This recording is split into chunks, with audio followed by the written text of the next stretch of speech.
Welcome to South East Today. I'm Rob Smith. And I'm Ellie Cressell. Tonight's top story.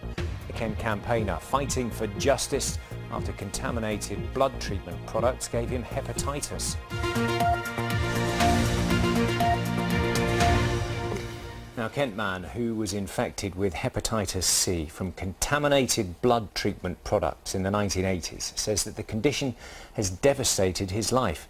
Steve Diamond from Broadstairs is one of 7,500 people who were affected by the blood products imported from America. More than 2,000 deaths have been linked to the scandal, and today campaigners delivered a letter to 10 Downing Street calling for a public inquiry. John Hunt reports. Steve Diamond has lived with extremely poor health for 30 years after being infected by contaminated blood products in the early 80s. I was exposed to HIV, I know that for certain. I contracted hepatitis C, and I've only just, with the recent treatment, managed to clear that. So I've lived with hepatitis C for over 30 years, which has pretty much devastated my life. In the 70s and 80s, the UK imported the clotting agent Factor VIII.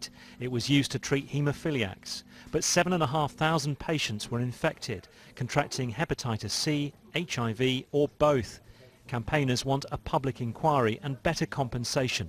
They took their demands to Downing Street today.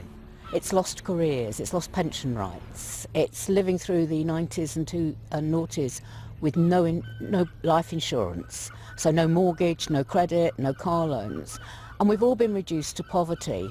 The Prime Minister was asked if she'd open a public inquiry during an exchange in the Commons today. I note the point the Honourable Gentleman has made about contaminated blood, and I will speak to the Secretary of State for Health. I think this has already been looked at, and other ways of dealing with this issue have already been introduced and addressed. The Department for Health already pays affected patients like Mr Diamond an annual sum ranging between £3,500 and £30,500 depending on their condition. There are also lump sums available in certain circumstances. But Mr Diamond says it's not enough to compensate him for the devastating effect it's had on his family's life.